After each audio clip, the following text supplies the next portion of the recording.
O Evangelho de Jesus Cristo segundo Marcos. Capítulo 1. João Batista prepara o caminho. Princípio do Evangelho de Jesus Cristo, o Filho de Deus. Conforme está escrito no profeta Isaías: enviarei à tua frente o meu mensageiro, ele preparará o teu caminho. Voz do que clama no deserto: preparem o caminho para o Senhor, façam veredas retas para ele. Assim surgiu João, batizando no deserto e pregando um batismo de arrependimento para o perdão dos pecados. A ele vinha toda a região da Judéia e todo o povo de Jerusalém. Confessando os seus pecados, eram batizados por ele no rio Jordão. João vestia roupas feitas de pelos de camelo, usava um cinto de couro e comia gafanhotos e mel silvestre. E esta era a sua mensagem: depois de mim vem alguém mais poderoso do que eu, tanto que não sou digno nem de curvar-me e desamarrar as correias das suas sandálias. Eu os batizo com água, mas ele os batizará com o Espírito Santo. O batismo e a tentação de Jesus. Naquela ocasião, Jesus veio de Nazaré da Galileia e foi batizado por João no Jordão. Assim que saiu da água, Jesus viu o céu se abrindo e o Espírito descendo como pomba sobre ele. Então veio dos céus uma voz: Tu és o meu Filho amado, de ti me agrado. Logo após, o Espírito o impeliu para o deserto. Ali esteve 40 dias, sendo tentado por Satanás. Estava com os animais selvagens, e os anjos o serviam.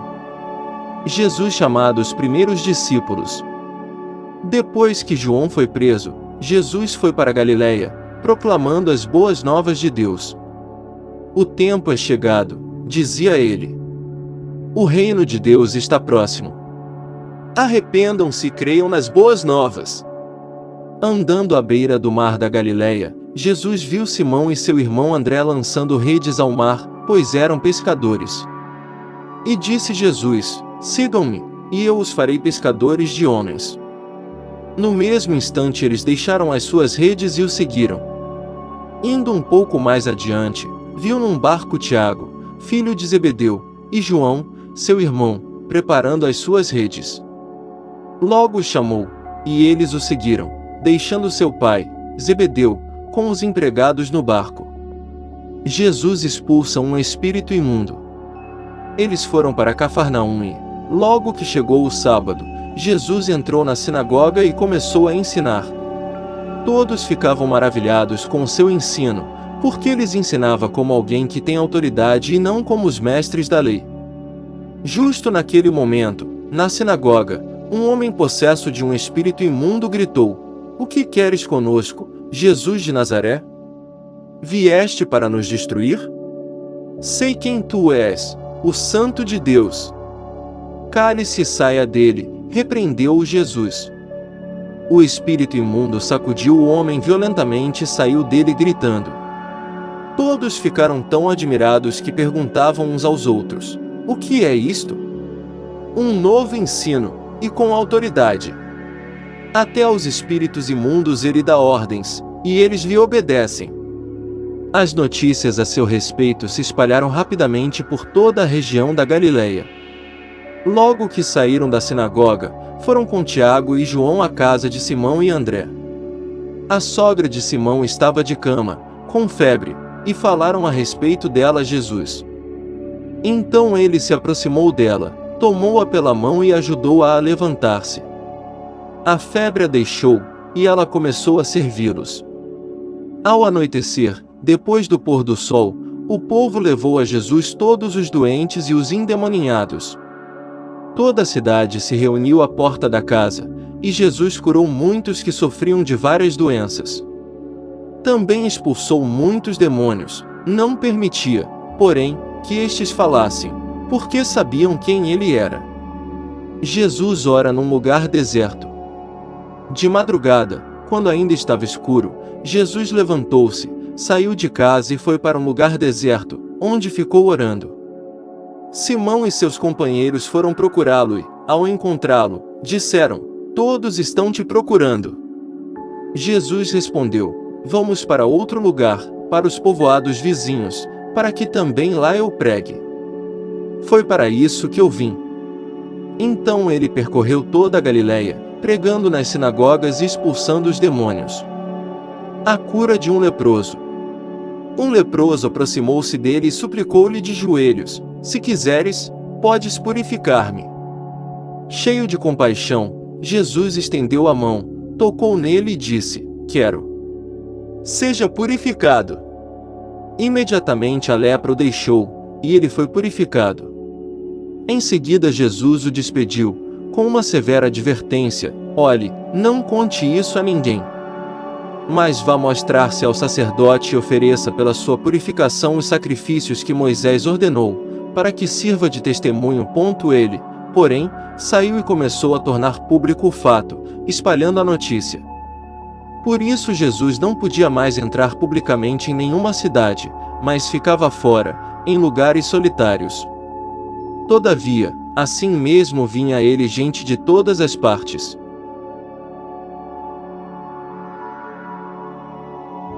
Capítulo 2. Jesus cura um paralítico.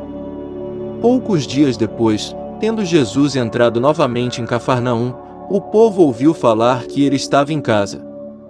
Então muita gente se reuniu ali, de forma que não havia lugar nem junto à porta, e ele lhes pregava a palavra.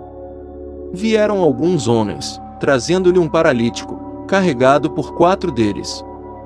Não podendo levá-lo até Jesus, por causa da multidão, removeram parte da cobertura do lugar onde Jesus estava e, pela abertura no teto, baixaram a maca em que estava deitado o paralítico. Vendo a fé que eles tinham, Jesus disse ao paralítico: Filho, os seus pecados estão perdoados. Estavam sentados ali alguns mestres da lei, raciocinando em seu íntimo: Por que esse homem fala assim? Está blasfemando. Quem pode perdoar pecados, a não ser somente Deus?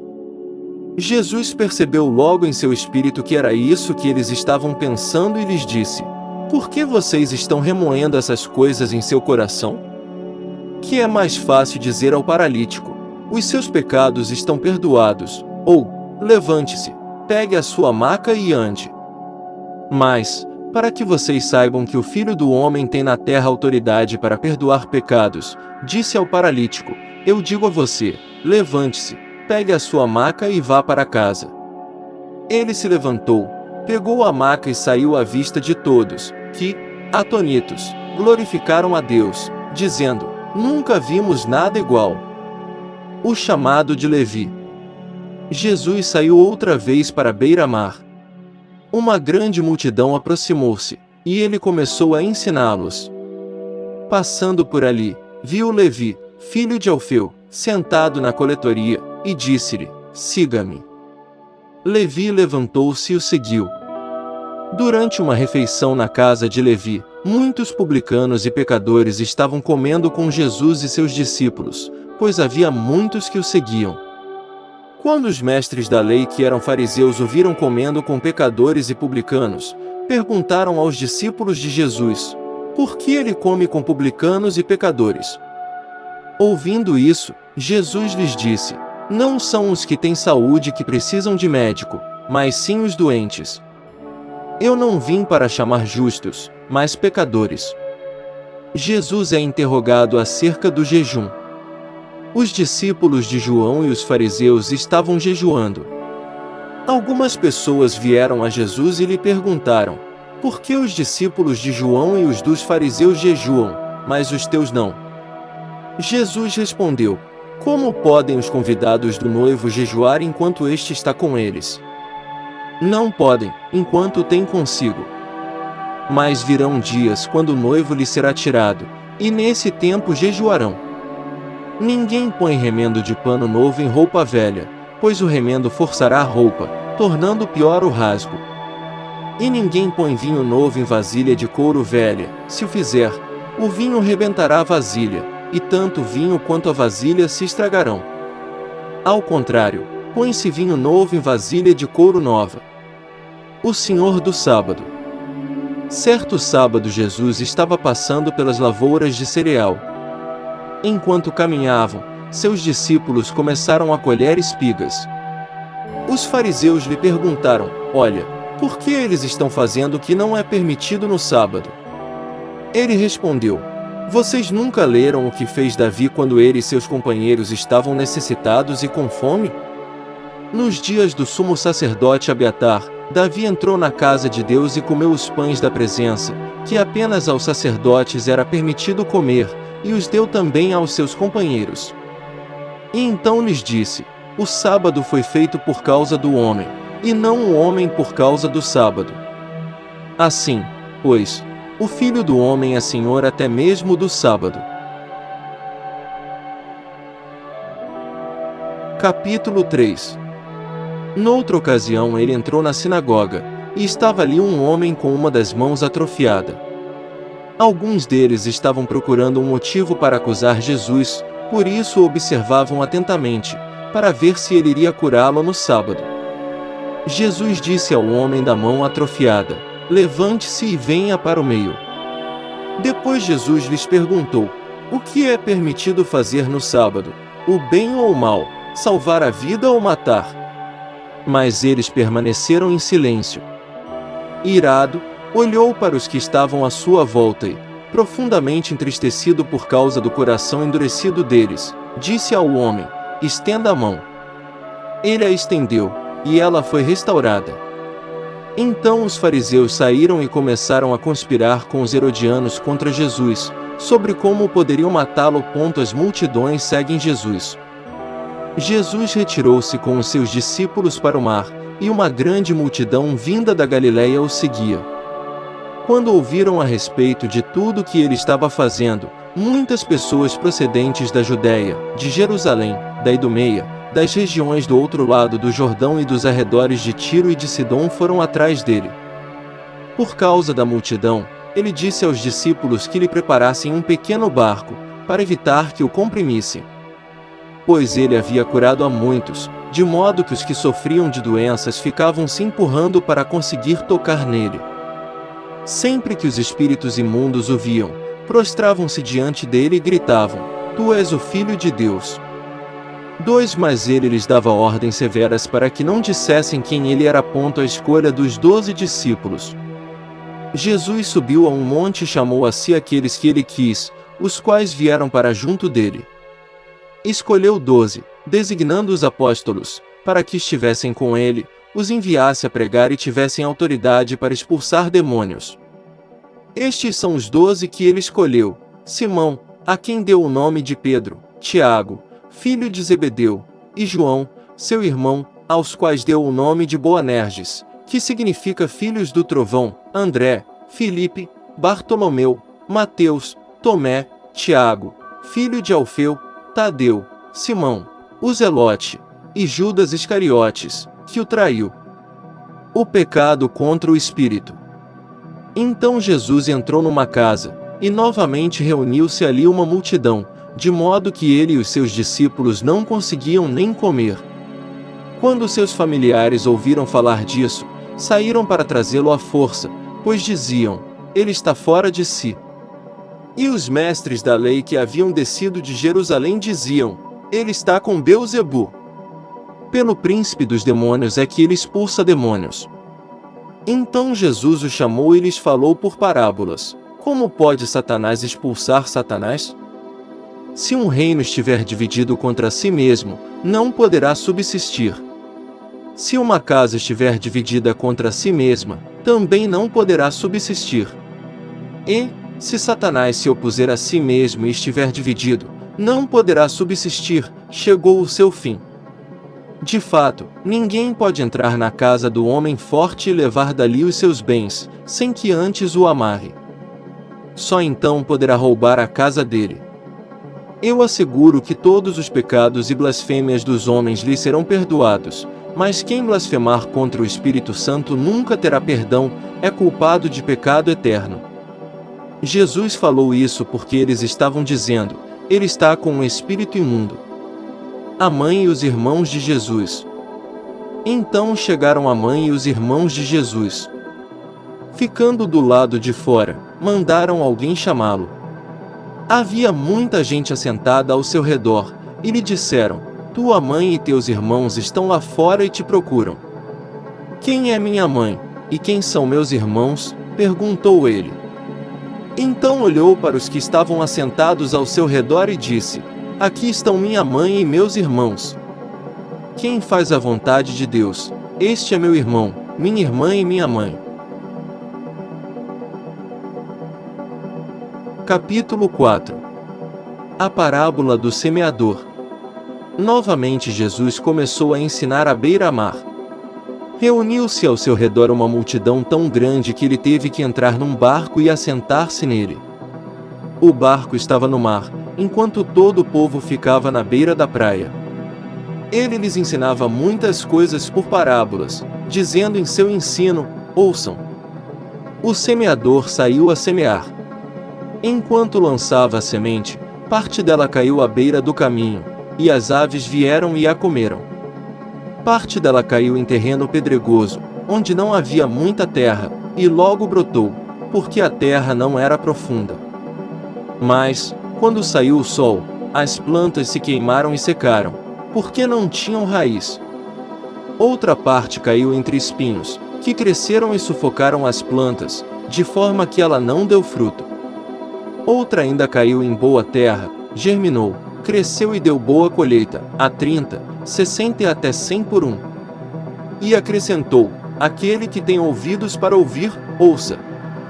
Quando ele ficou sozinho, os 12 e os outros que estavam ao seu redor lhe fizeram perguntas acerca das parábolas. Ele lhes disse: a vocês foi dado o mistério do reino de Deus, mas aos que estão fora tudo é dito por parábolas, a fim de que, ainda que vejam, não percebam, ainda que ouçam, não entendam, de outro modo, poderiam converter-se e ser perdoados. Então Jesus lhes perguntou: vocês não entendem esta parábola? Como, então, compreenderão todas as outras? O semeador semeia a palavra. Algumas pessoas são como a semente à beira do caminho, onde a palavra é semeada.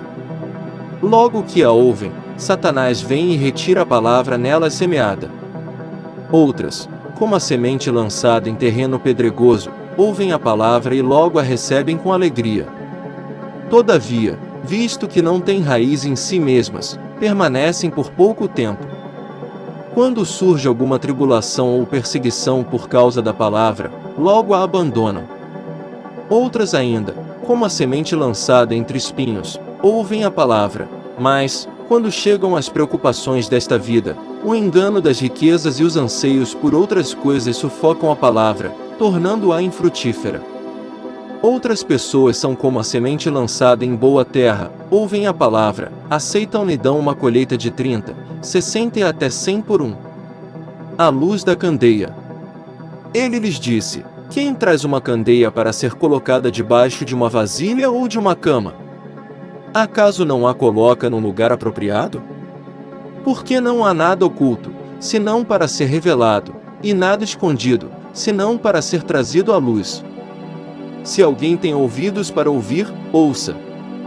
Considerem atentamente o que vocês estão ouvindo, continuou ele. Com a medida com que medirem, vocês serão medidos, e ainda mais acrescentarão para vocês. A quem tiver, mais lhe será dado, de quem não tiver, até o que tem lhe será tirado. A parábola da semente. Ele prosseguiu dizendo: o reino de Deus é semelhante a um homem que lança semente sobre a terra. Noite e dia, estando ele dormindo ou acordado, a semente germina e cresce, embora ele não saiba como. A terra por si própria produz o grão, primeiro o talo, depois a espiga e, então, o grão cheio na espiga. Logo que o grão fica maduro, o homem lhe passa a foice, porque chegou a colheita. A parábola da semente de mostarda. Novamente ele disse: com que compararemos o reino de Deus? Que parábola usaremos para descrevê-lo? É como um grão de mostarda, que é a menor semente que se planta na terra. No entanto, uma vez plantado, cresce e se torna uma das maiores plantas, com ramos tão grandes que as aves do céu podem abrigar-se à sua sombra. Com muitas parábolas semelhantes Jesus lhes anunciava a palavra, tanto quanto podiam receber. Não lhes dizia nada sem usar alguma parábola. Quando, porém, estava a sós com os seus discípulos, explicava-lhes tudo. Jesus acalma a tempestade. Naquele dia, ao anoitecer, disse ele aos seus discípulos: Vamos para o outro lado. Deixando a multidão, eles o levaram no barco, assim como estava. Outros barcos também o acompanhavam. Levantou-se um forte vendaval, e as ondas se lançavam sobre o barco, de forma que este ia se enchendo de água. Jesus estava na popa, dormindo com a cabeça sobre um travesseiro. Os discípulos o acordaram e clamaram: Mestre, não te importas que morramos?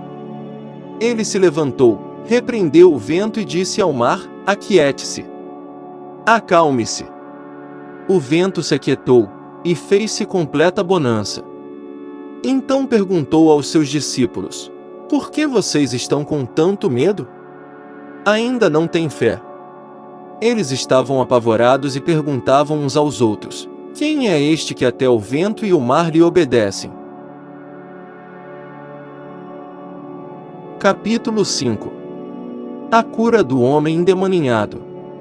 Eles atravessaram o mar e foram para a região dos Gerazenos.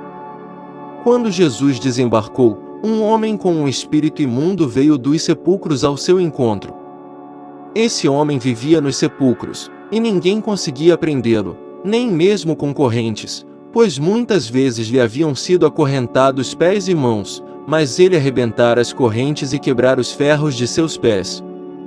Ninguém era suficientemente forte para dominá-lo. Noite e dia ele andava gritando e cortando-se com pedras entre os sepulcros e nas colinas. Quando ele viu Jesus de longe, correu e prostrou-se diante dele e gritou em alta voz: Que queres comigo, Jesus, Filho do Deus Altíssimo? Rogo-te por Deus que não me atormentes. Pois Jesus lhe tinha dito: Saia deste homem, espírito imundo. Então Jesus lhe perguntou: Qual é o seu nome? Meu nome é Legião, respondeu ele, porque somos muitos. E implorava a Jesus, com insistência, que não os mandasse sair daquela região. Uma grande manada de porcos estava pastando numa colina próxima. Os demônios imploraram a Jesus: Manda-nos para os porcos, para que entremos neles. Ele lhes deu permissão, e os espíritos imundos saíram e entraram nos porcos. A manada de cerca de 2.000 porcos atirou-se precipício abaixo, em direção ao mar, e nele se afogou. Os que cuidavam dos porcos fugiram e contaram esses fatos na cidade e nos campos, e o povo foi ver o que havia acontecido. Quando se aproximaram de Jesus, viram ali o homem que fora possesso da legião de demônios, assentado, vestido e em perfeito juízo, e ficaram com medo. Os que estavam presentes contaram ao povo o que acontecerá ao endemoniado e falaram também sobre os porcos. Então o povo começou a suplicar a Jesus que saísse do território deles. Quando Jesus estava entrando no barco, o homem que estivera endemoniado suplicava-lhe que o deixasse ir com ele. Jesus não o permitiu, mas disse: Vá para casa, para a sua família e anuncie-lhes quanto o Senhor fez por você e como teve misericórdia de você. Então, aquele homem se foi e começou a anunciar em Decápolis o quanto Jesus tinha feito por ele. Todos ficavam admirados. O poder de Jesus sobre a doença e a morte. Tendo Jesus voltado de barco para outra margem, uma grande multidão se reuniu ao seu redor, enquanto ele estava à beira do mar. Então chegou ali um dos dirigentes da sinagoga, chamado Jairo. Vendo Jesus, prostrou-se aos seus pés e lhe implorou insistentemente: Minha filhinha está morrendo. Vem, por favor, e impõe as mãos sobre ela, para que seja curada e que viva. Jesus foi com ele. Uma grande multidão o seguia e o comprimia. E estava ali certa mulher que havia 12 anos vinha sofrendo de hemorragia. Ela padecera muito sob o cuidado de vários médicos e gastara tudo o que tinha, mas, em vez de melhorar, piorava. Quando ouviu falar de Jesus, chegou por trás dele, no meio da multidão, e tocou em seu manto, porque pensava: se eu tão somente tocar em seu manto, ficarei curada. Imediatamente cessou sua hemorragia e ela sentiu em seu corpo que estava livre do seu sofrimento. No mesmo instante, Jesus percebeu que dele havia saído o poder, virou-se para a multidão e perguntou: "Quem tocou em meu manto?" Responderam os seus discípulos: "Vês a multidão aglomerada ao teu redor e ainda perguntas: Quem tocou em mim?" Mas Jesus continuou olhando ao seu redor para ver quem tinha feito aquilo.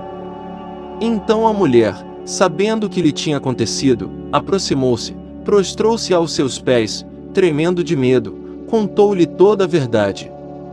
Então ele lhe disse: "Filha, a sua fé a curou. Vá em paz e fique livre do seu sofrimento." Enquanto Jesus ainda estava falando, chegaram algumas pessoas da casa de Jairo, o dirigente da sinagoga. "Sua filha morreu", disseram eles. "Não precisa mais incomodar o mestre." Não fazendo caso do que eles disseram, Jesus disse ao dirigente da sinagoga: "Não tenha medo, tão somente creia." E não deixou ninguém segui-lo, senão Pedro, Tiago e João, irmão de Tiago. Quando chegaram à casa do dirigente da sinagoga, Jesus viu um alvoroço, com gente chorando e se lamentando em alta voz. Então entrou e lhes disse: "Por que todo este alvoroço e lamento? A criança não está morta, mas dorme." Mas todos começaram a rir de Jesus. Ele, porém, ordenou que eles saíssem, tomou consigo o pai e a mãe da criança e os discípulos que estavam com ele e entrou onde se encontrava a criança. Tomou-a pela mão e lhe disse: "Talita cumi", que significa: "Menina, eu ordeno a você, levante-se." Imediatamente a menina, que tinha 12 anos de idade, levantou-se e começou a andar. Isso os deixou atônitos. Ele deu ordens expressas para que não dissessem nada a ninguém e mandou que dessem a ela alguma coisa para comer.